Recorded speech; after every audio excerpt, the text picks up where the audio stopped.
welcome to the Behind the Tee podcast with Rob and Kelly. This episode is all going to be about breaking news in the curling world. Very fitting day to discuss breaking news because I was just watching TV. There was football on, and they had a breaking news: the Kansas City Chiefs have won their division. I'm thinking that's not breaking news. That was so expected. And weren't they ranked number one in their conference? Oh yeah, they've lost one game all year. It's not breaking news when they win the division. And I'm just sitting there thinking by myself, breaking news has lost all its meaning. And then my phone starts making that horrible alarm. The Amber Alert? The Amber Alert. Holy moly, does your skin crawl when your phone makes that?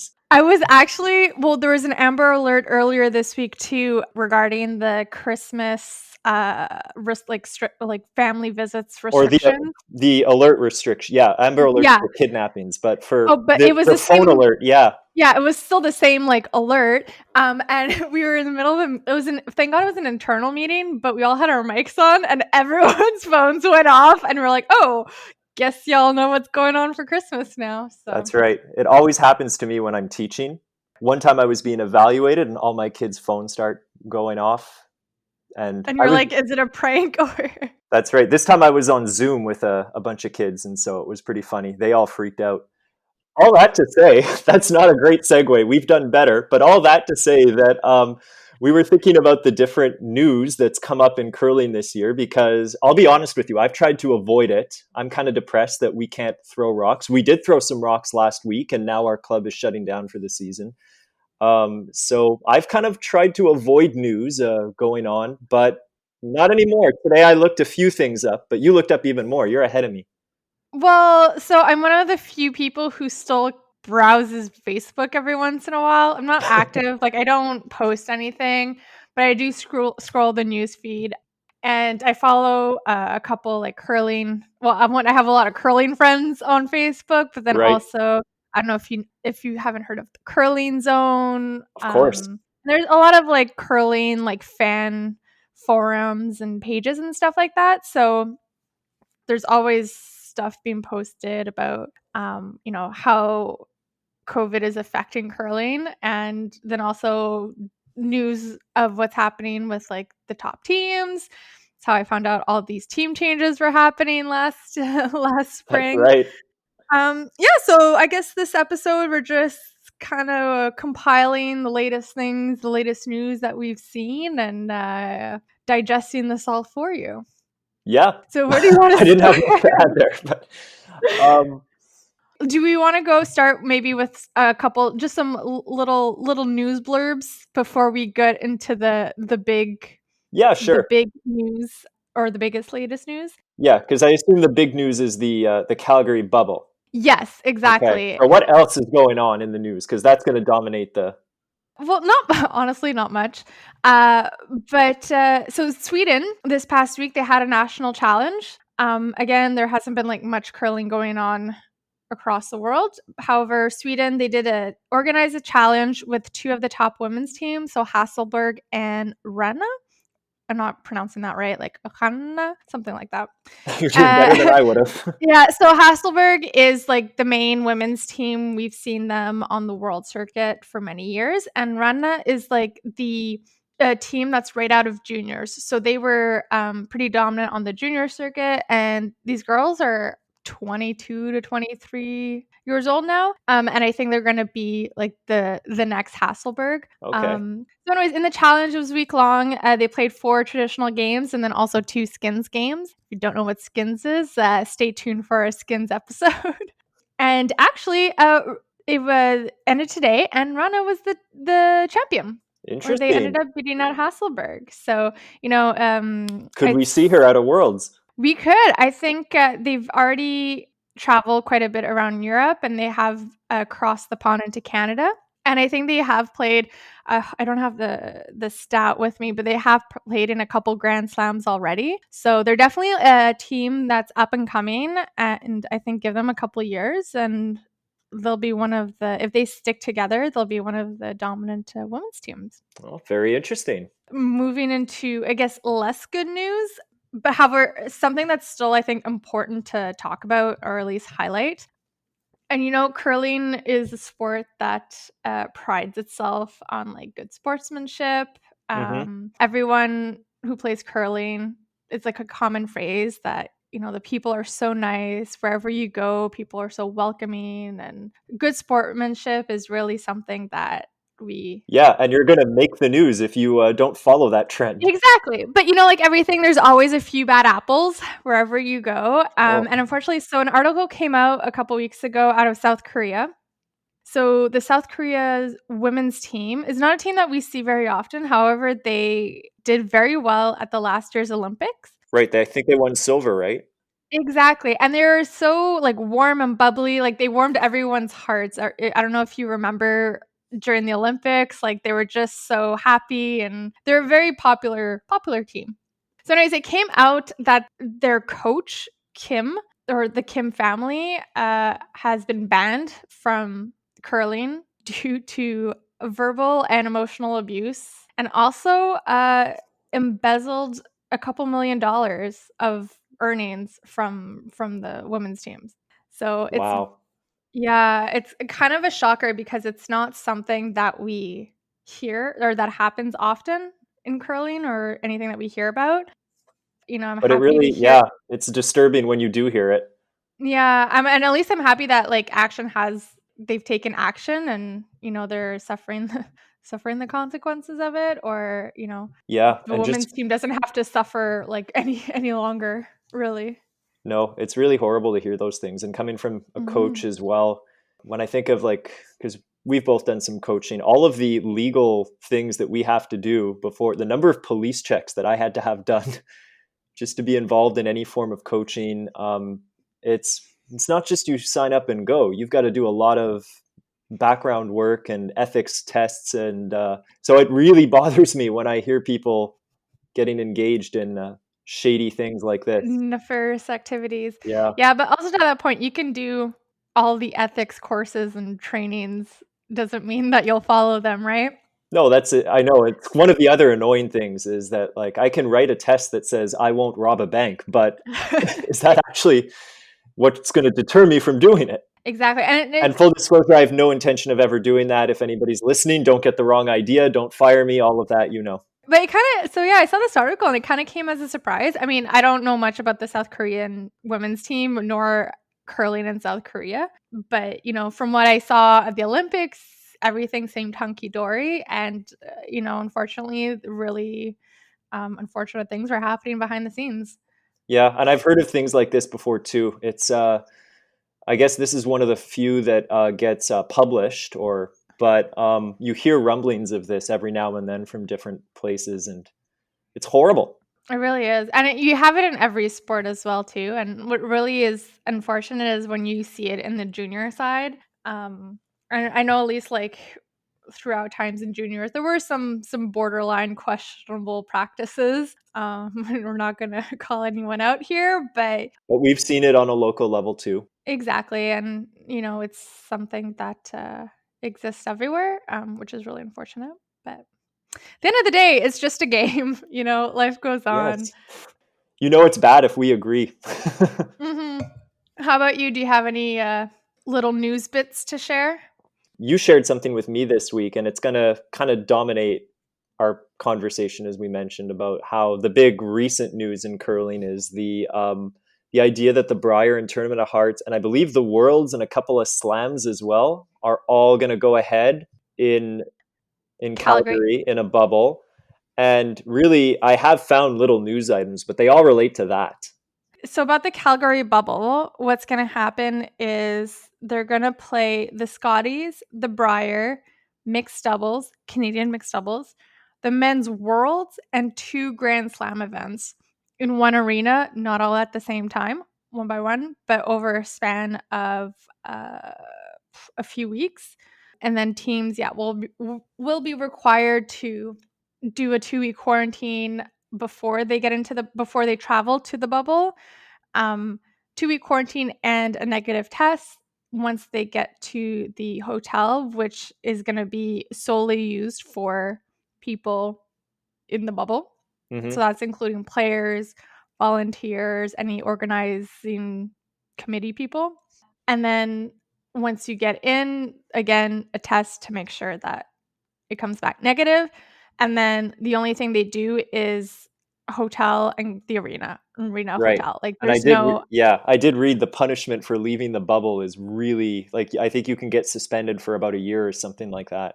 really. Really harsh, yes. So no one is going to leave the bubble Wow. because it's the penalty is extremely severe. I don't remember what it is, but it's something like you're banned, your team is kicked out.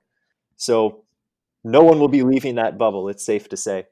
So this is still new and there's not a lot of, I guess, detail that has been released as to who is going to be playing for the like who's going to go into the bubble. Are we going to change the format of the Scotties or the Briar Yeah. due to this new format? Like, how is it going to go? How is it going to work? Hmm. Also, once you're in the bubble, do you have to stay till the end? So this really affects players. Let's say the winner of the Briar. Do they have to stay in the bubble until the Worlds? And Right. then same for teams who are playing in the national events, but then also in mixed doubles or for the two Grand Slams. So, Yeah, there is so much at this time that we're doing this in December. There's so much that's still to be decided about this. And one of them also is who's going to play in it. Like, mhm. how are the provinces going to choose their representatives when it's unsafe to hold a provincial? I saw some information. It's still like not 100%. No one has fully decided what's Right. I happening. think Brad Jacobs agreed to it. I think Northont declared last year's teams are the winners, and I think Brad Exactly. Jacobs is accepted, and Krista McCarville is not yet answered, is what I believe. Yeah, I heard that Okay. too. So I listened to not to plug another podcast. But we'll happily do it if they listen to us. So there's the Inside Curling podcast that's run by Kevin Martin, Right. and he has a lot of guests, some old school curlers, some new school curlers, and anyways, this episode I listened to, they were talking about the Calgary bubble and how's it going to work. One point they brought up is, or that they talked about a lot, is changing of the format. You know, this has been something that's been discussed for many years. We also have a whole episode about it. The current format for the nationals is every province sends a representative. However, this is not proving to be the best or like the most effective format. Other Mm. teams, and then actually, and listen to it, there's some arguments to it. And to be honest, as much as you don't like, as you want this format to stay as is, it's not. Like I am 100% convinced it's going to change. I mean, And I think it will, and I think that they'll use the pandemic as a well, kind of an that's this. excuse to get it changed. But do you like the change? Honestly, I think it's the best for in terms of viewership. It's gonna change to something that's a tournament where they invite like the top 10, top 15, X amount of teams that are on the, I guess, the Canadian point system. They'll invite the top men's team, the top women's team, and that's gonna be your national championship. So with the whole pandemic and the whole bubble thing, this might be a good year to test run that. And one of the main reasons too is, and I saw another article, like a blog post, talking about this, is that, you know, with the bubble, it involves a lot of time, right? You have to quarantine 2 weeks before, you're quarantined while you're there. You have to stay longer depending on, you know, if you win, and you have to like, if you have to play, if you want to play mixed doubles afterwards, or if you end up going to the Worlds. This doesn't work for people who have part-time like who have jobs and do curling Right. competitively part-time. How Whereas the teams that are at the top of the Canadian circuit, they're full-time curlers, Hmm. so it doesn't affect them as much. Okay. Well, I mean, Any comments? I have a few. Go for I'll it. try to keep this organized, but first and foremost, I'm against the whole Calgary bubble thing.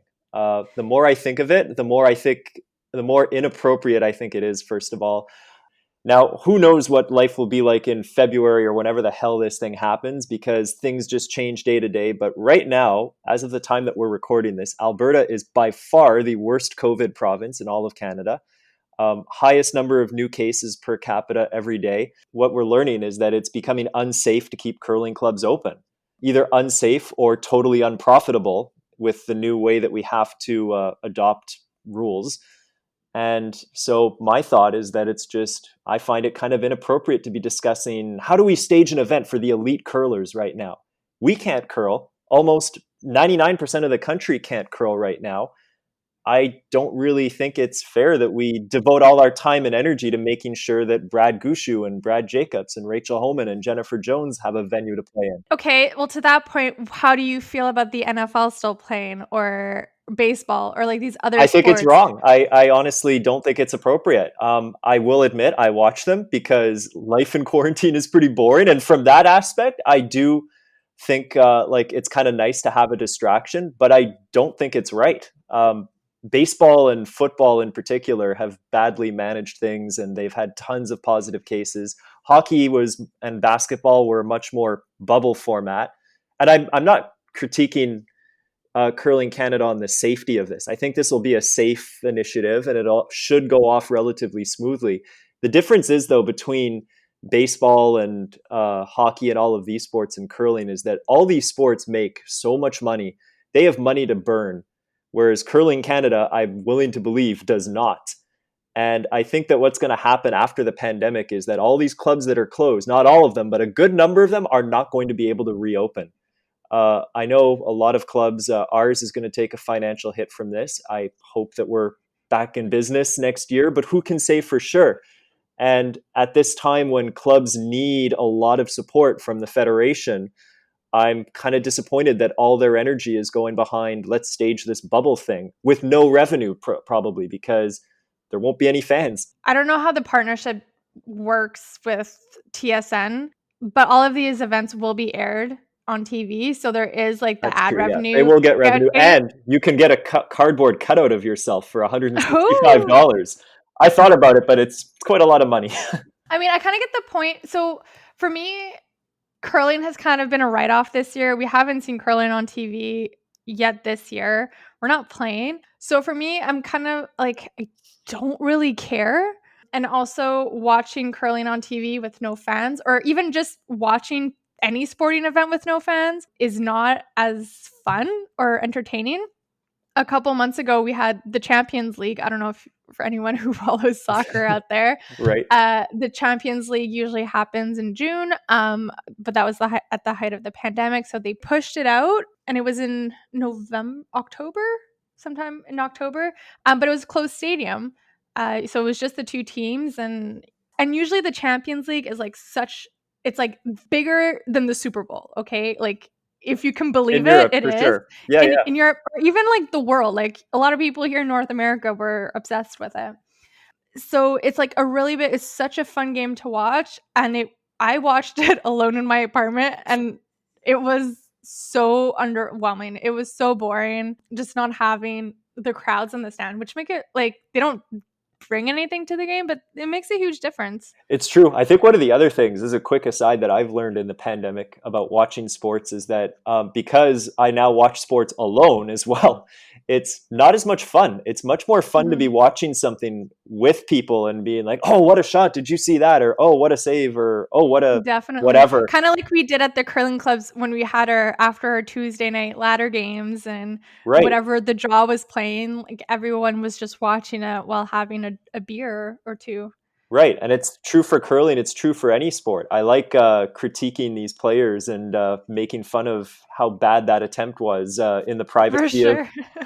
of wherever I am with a friend or my brother or Yeah. somebody like that. That part I miss. Yeah, so, I mean, I kind of I'm like I'm a little torn as to should they have it or not because, like, from a fan perspective, honestly, I really don't care. Like, for me, this year's a write-off. Yeah, Not even every province knows who they're going to send as a representative. Every country might do it differently too for the world. And it's just a write off. But from a player's point of view, I can understand why they're moving forward with some of these big competitions. You know, when you have a bunch of teams whose this is their job essentially. You know, this is something for them to look forward to and something to still be doing something this year. And if they're willing to go into a bubble format, like I understand why they would be pushing to go ahead with this. I know, and yeah, I mean, I know I said it before. I'm against the bubble. I kind of lean to yeah, I kind of lean more towards being against it, but I ultimately agree with you. I'm kind of indifferent, which is a sad thing to say. I love the Briar. I love the Mhm. Tournament of Hearts. For me to be indifferent just goes to show we've come a long way.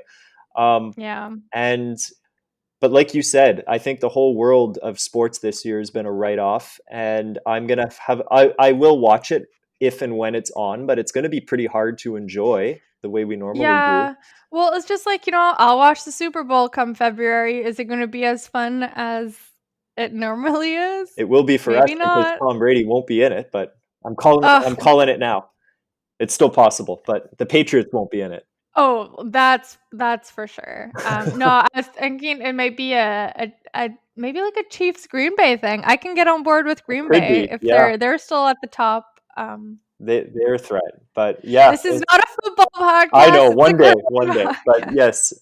So I'm kind of indifferent. I just, again, I think it's kind of inappropriate given how this is the worst COVID has been at any point right now I think it's a bit inappropriate to be planning something like this. And again, I know it's going to be safe, but uh, I again say that, is this the most appropriate place for Curling Canada to spend its money right now? And my opinion is no. This news is coming out now, and yeah, like the situation isn't good. However, we are in December. We are in the middle of winter. We are at the start of the flu season normally. So one, it was expected that things were going to get worse. However, when this is going to happen, it's going to be March, April time. And one thing we know, things change quickly. So it might be a completely different situation, especially with the That's vaccines right. And rolling we out threw right that out now. already, is that who knows what it'll be like tomorrow, let alone a month from now. But at Yeah, this so it's kind of point, all about perspective, but I do understand your point of Curling Canada isn't floating in cash, and is this the best way to spend it? I yeah. don't know. And I think that gets into now. I have to admit, like 5 minutes before we went on air, you texted me to say, "Hey, you should listen to Kevin Martin and the podcast." And of course, so I have not yet, as of yet. I will, and Well, I'll probably have more to say. But I did they read. didn't Go ahead. oh, so I was just gonna say, like, a little preamble here. They didn't go into they didn't discuss how, like, should the bubble happen. It's No, more they were like more about the how. format and of potentially, Exactly. and that's my other argument is that you also sent me an article from that interviewed Matt Dunstone this week, Mhm. and he had some comments about how he doesn't like the format and that it's unfair to elite curlers, particularly from Western Canada. And I read it, and I'm starting to accept the idea that I'm a traditionalist. I like the province versus province thing. I'm starting to accept that that model may not be sustainable for much longer, but I'm still kind of disturbed by that and saddened by it because I don't think it has to be that way. And I know it's not an easy fix, but we've talked about it before. We've said the format they have now is kind of a good compromise, I think, where every province gets their shot, and you are gonna fit. It's gonna lean towards the more elite teams. So a couple again, I think you should really listen to this podcast because they did I bring know. up a couple I, points, and again, I'll try to keep this organized because they do kind of like merge into each other. One person emailed to them like an idea of a format change. We can all agree that the provinces are not equal in Canada. for You sure. have Alberta, Manitoba, Ontario, which are Saskatchewan kind of up there are like the dominant, and then you have 40 feet of BC. crap, and then there's us. Yeah, and To then also quote say like Moneyball, yeah, and, like Newfoundland, Fergushu, all like they're kind of weird the exception. Yeah, yeah, but then you have the rest of the crew. So you have the territories, Quebec falls in there, all the Maritimes, PEI, and whatnot. So someone suggested maybe a European style format. So for the Europeans, there's different levels. There's the A, the B, and the C. The teams that are competing for world spots are in the A group, and then you have the B, which are teams that we never see at the Worlds, and they're usually like new countries. So you'd have like Hungary in there, Israel, that is interesting. I Denmark comes actually, in and out. I And I kind was of, like, that's not a bad that's idea. not And bad. Just because I love the Europeans, but so something like that could work for Canada, where you'd have the top provinces and then maybe in like a first division, so that Ontario, Manitoba, Alberta, and then a second division for the other provinces, and then you have your A and your B, and then at the end of the competition, the bottom two teams from the A drop, the top two teams go up for the following year. Right. So you do see like there is some opportunity for other provinces to move up and whatnot. But that doesn't solve the problem of the fact that Alberta only gets one team, or maybe the wild card or Team Canada, but it's still.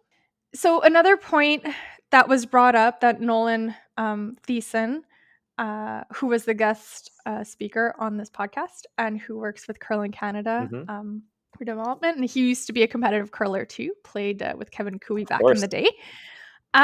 So Briar and Scotty's, but I'm just going to talk about the Briar here because this is what they talked about. Viewership for the Briar has been in steady decline since 2009, and a big problem they have is like they're not getting the newer generation of curlers or of viewers, one watching on TV, but two even getting them in the arena. What they're trying to figure out is one, how do we get them, and two, like what's the problem? Like why aren't they Right. watching the tournament? And one of the main reasons is it's too long. The whole competition is too long.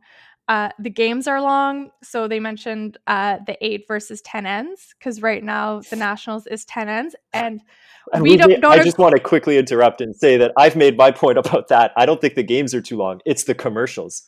Yeah, but Listen to our commercials episode. But I can, okay, fine. You we can don't shorten it agree to on eight this, ends. but I'm not for the 10 ends. I would totally be on board with all competition moving to 8 ends. I don't think at this point.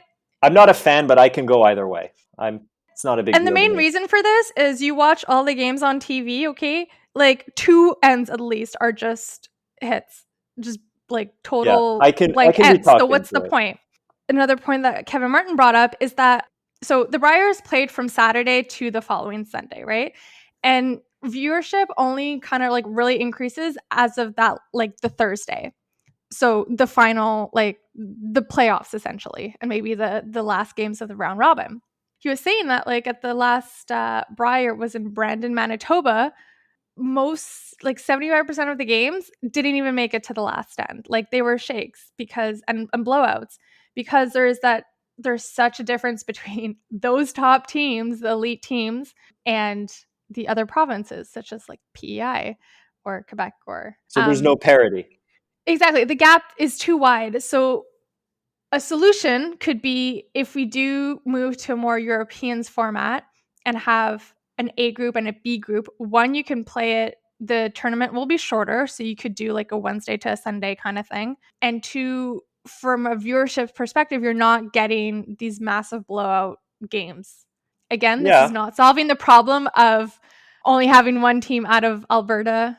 true, but one thing at a time. Mm-hmm. That's I can see this from Curling Canada's point of view as to why they would want to get more following or more of an audience, and anything that they discuss that will help them out, I think, is fair. And so that's an interesting idea, for sure. I think it's because It's I the have. first time I've heard this idea, and I'm like, "Oh, that's actually maybe not too bad." Right. Would have to think about it a little more, That's but it. The thing that I think they have to be very careful about, though, is that we all agree there's a lack of parity. There's no mhm, point in tuning in to watch Alberta take on New Brunswick. 15 years ago, sure, anything can happen. mhm. Now, forget it. There's no point. Every now and then you get it. But I'm trying to think, comparing it to other sports. I see upsets in football. I see upsets in baseball. In curling, a New Brunswick versus Alberta, no, forget it. It's not going to happen. Yeah. And what I want them to be very, very careful about, though, is that what I think is ultimately going to happen is that we are just going to shut the door to New Brunswick and to all those provinces and just say, well, we're going to focus on the elite teams. And that's the vibe I get from all of these discussions. And that, I think, is a huge mistake and a pretty irreversible one, too. I think the provincial format is gonna stay some way or another, but it's gonna be more of an amateur event, and we'll have another competition, like, for instance, the Canada Cup may become our new national championship, which would only invite the top teams. But, like, at the moment, yeah, the top teams are all in Alberta or mainly in Alberta and in Ontario. But that doesn't say that another team from New Brunswick doesn't have a chance to eventually get up to that place. But it's not realistic. I mean, it isn't. Yeah, I just think, and the thing that I want to throw out, I know I've brought this up before, but if Nolan Thiessen knows that the curling viewership for the Brier in particular is in decline, I'd like to know, if I could ask him, Nolan, Mhm. if you're listening, what's the viewership like for the Canada Cup? Yeah, I don't know. Because that's what I'm curious about. If they'd say that a lot of people watch it, it's the best of the best, and people really get behind this, then I'd be like, well, okay, there's the Mhm. data. But I'm willing to. I know you and I, we've talked about this. We'll watch it if it's on, but Mhm. do we actively follow it? Do we actively know who? I don't even know who won last year's Canada Cup.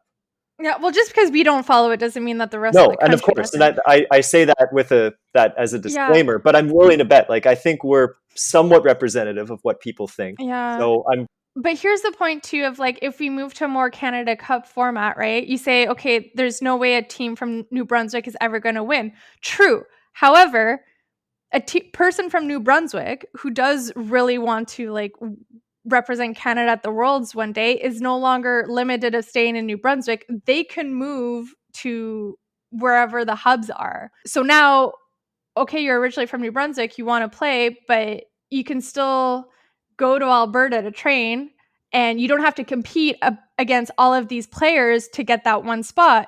Y'all are going to go. I You know what I know mean? it's just So it's not, and because it's a national championship, who cares if our team is from Alberta or New Brunswick? You just need to be Canadian, right? yeah, I'm just saying that getting rid of the province versus province thing. I know I'm not a fan of that idea at all.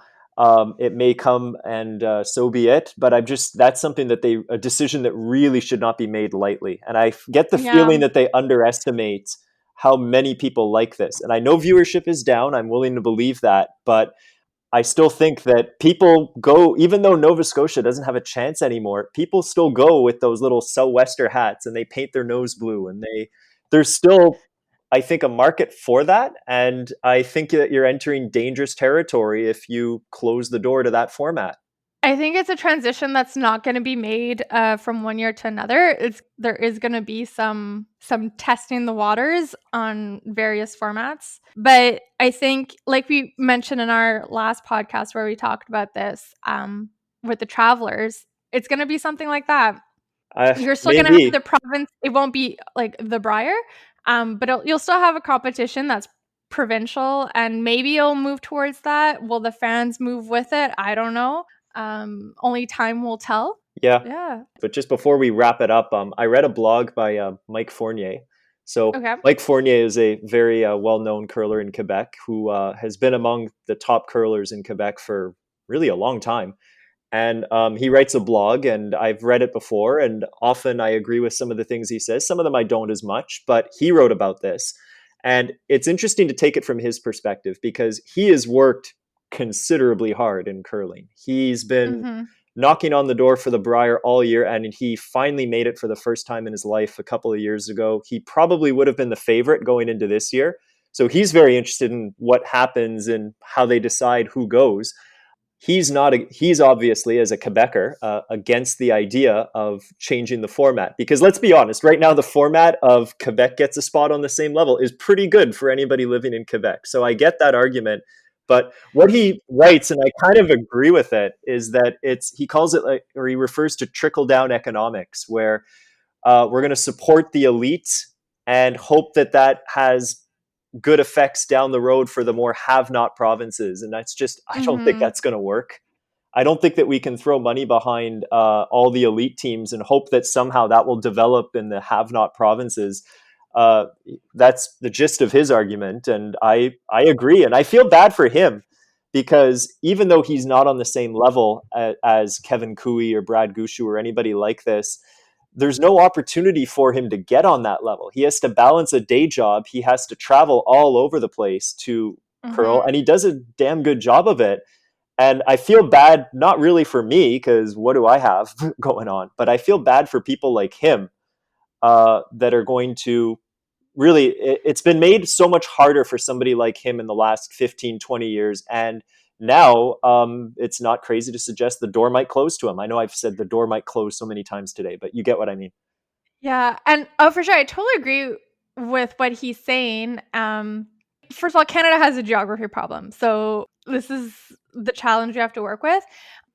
But definitely, Mark Fournier, he's coming from a player's perspective, and if I were in his shoes, yeah, I'd feel the exact same way. However, Curling Canada can't just think about the players; they have to think about viewership and what's going to bring a crowd in, because that's what brings the money in It's true, as but well. that's why I want to know about the Canada Cup attendance because I don't think that's bringing in viewers. I don't think the Grand Slams are bringing in much viewers, even though that has elite level play. Well, exactly. So this is kind of like the element I want to segue into is that viewership is so what they mentioned is viewership is in decline. Part of the reason is a lot of the games just aren't pulling in the viewers because they're not interesting to watch. Like you said, Alberta versus New Brunswick. However, there is a whole discussion about just viewership in decline in general. And you watch when you watch on TV, the average spectator age is about 50 plus. But it's not necessarily a curling problem. What Nolan did mention is that like this is happening in a lot of sports. You watch NASCAR, golf. Basically, name the sport besides except for basketball and NFL. The crowd is 50 plus. So it's like, how do we get it's like the younger people, and there's talking specifically Gen Z, just aren't as interested in going to watch sport games or watching them on TV. And they mentioned a couple reasons. One of them being that it's too long. A curling game is 2.5 hours. And especially if you want to go for a full day and watch 2 or 3 draws, like that's really long. We all know the stereotype of young kids do not have a long attention span. So That's true, but one thing is, okay, do we shorten the game? Two is making it a funner experience. So right now, like it's kind of taboo to cheer too much at a curling game unless like someone makes a really good shot. You know, there's not that much music to like pump up everyone. There's no halftime show like at the Super Bowl. Um, I'm so imagining a fifth end show. can you imagine like Yes, a then break, bring everyone on? Anyways, so it's like trying to find ideas of how to like pump up the crowd or make it more engaging for the crowd. Again, they did not provide any solutions. They're just like naming these are like the key problems that they're facing right now. interesting. Um, I think I should point out too, though, that like because when you mention all of these things, keep in mind you don't have cable. You don't have, and I do, but I pay way too much for it. I think most people our age are opting not to have cable. Most of us are now entertained by our phone or streaming services, and to actually access sports is kind of difficult. So or expensive, and so that's why I imagine the viewership, not just for curling but for any sport. I think that's part of the reason. I'm just guessing. I have no experience in this, but I'm guessing that um, when you don't have cable and or it costs this much to have TSN, you're just not going to follow hmm. sports as much. But I also have to admit, for curling, when I actually do have it on TV, I'm not paying attention the whole game. I'll maybe closely watch the first two ones and the last ones. No, The but I rest of think the we're time, talking about you're making a concerted effort to actually tune in and watch, whether you're actively paying attention. But I'm thinking about kids that are channel surfing.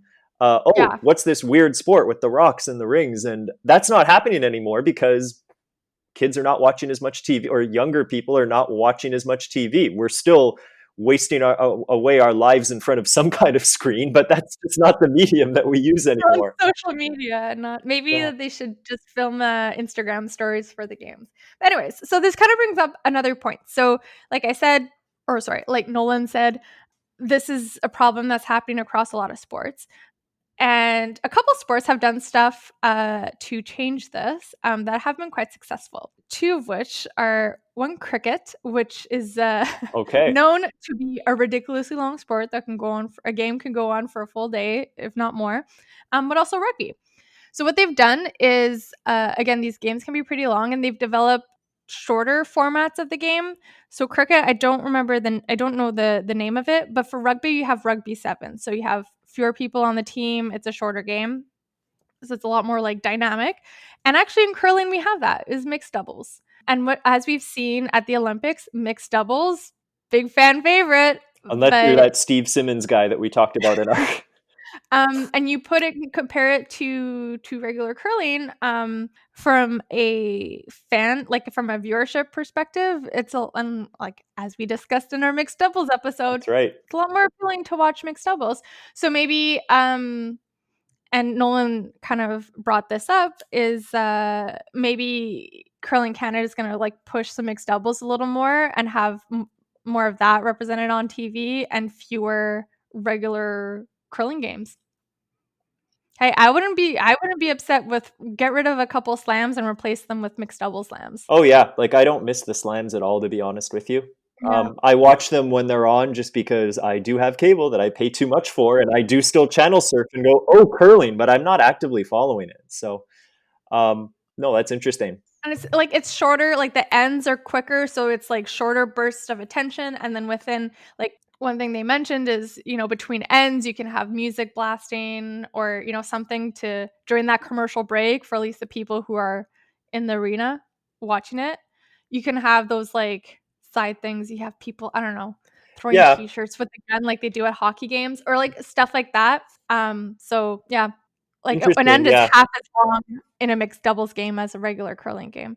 So, anyways, food for thought. I know, and my kind of thought on that, I know I've been very negative today, and again, I say this with zero training in anything economic related, but I think that the decline in viewership is proportional to the decline in membership in curling clubs.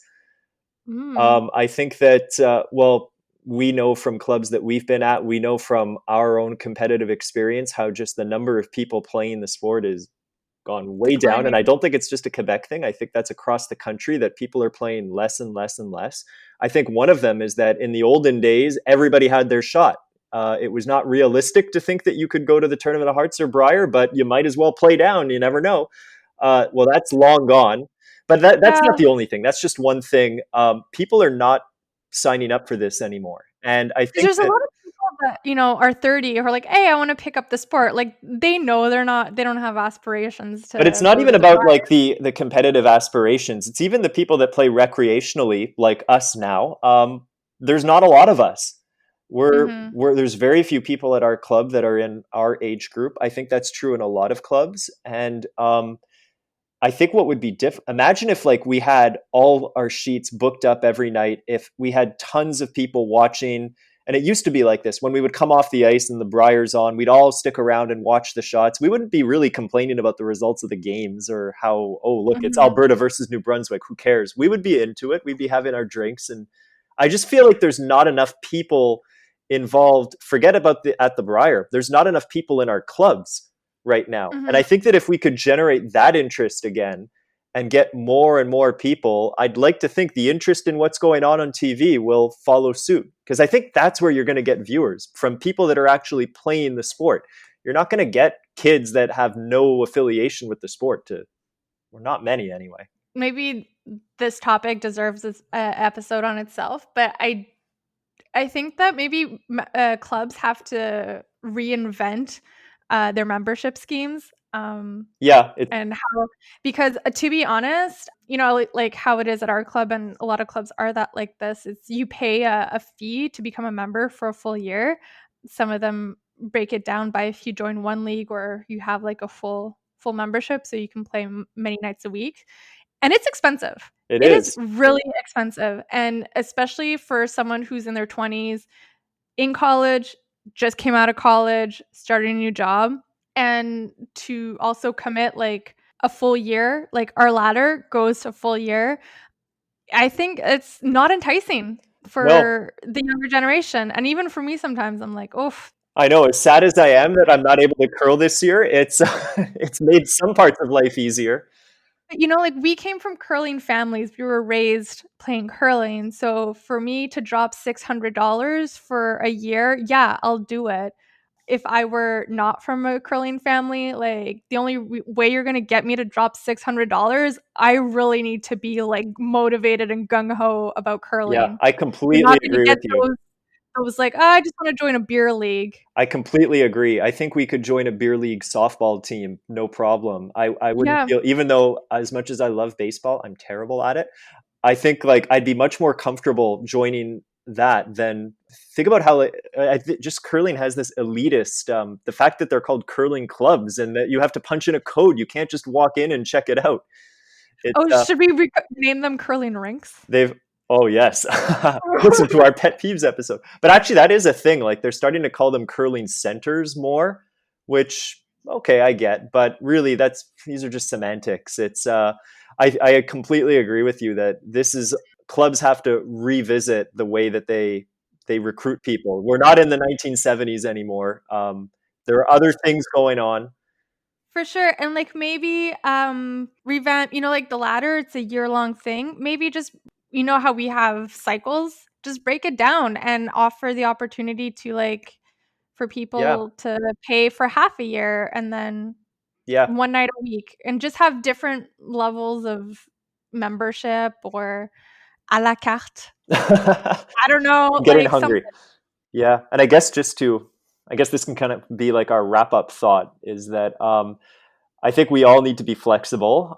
Clubs need to be flexible. I need to be flexible in my liking or not liking of different formats that are Maybe you proposed. just need more time to I think know, about yeah, it but I and think see it. everybody needs to be more flexible, and I think, and as much as we're talking about clubs doing this, I think that they're going to need help from the federation, from Curling Canada, and I'm more interested in that than I am in this bubble thing going on. And just to wrap up the whole thing, I know Matt Dunstone had some comments about how he's not a fan of this format or the current format and how this needs to change. It's not fair. And my answer to that, I'm not going to make many friends here, is but deal with it.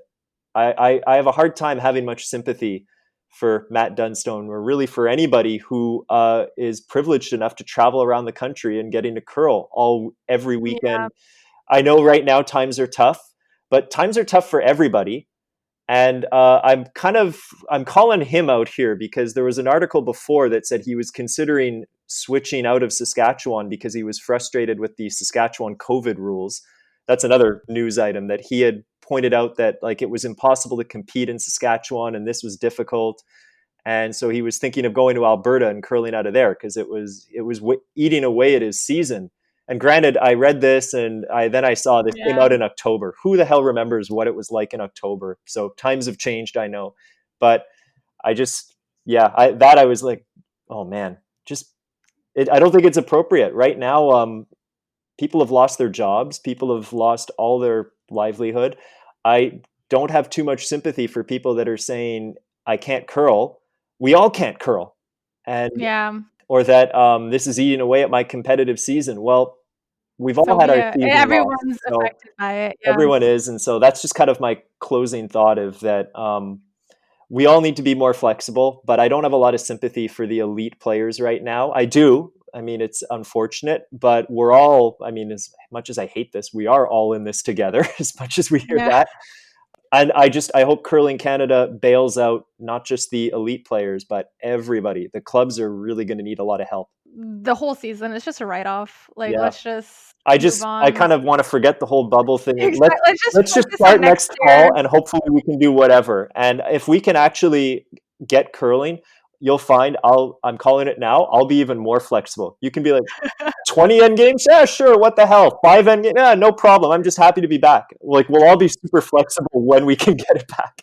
We'll start speed curling, just 5 end games. I would love Now that. that would Yes, be something, that's a good idea. speed curling, because your strategy is so would be so different. Yeah, as Um, usual, we put in no effort and we've got all the good ideas right here. yeah, so I guess, that's it for, this news recap episode. Catch us later. Yeah. Bye.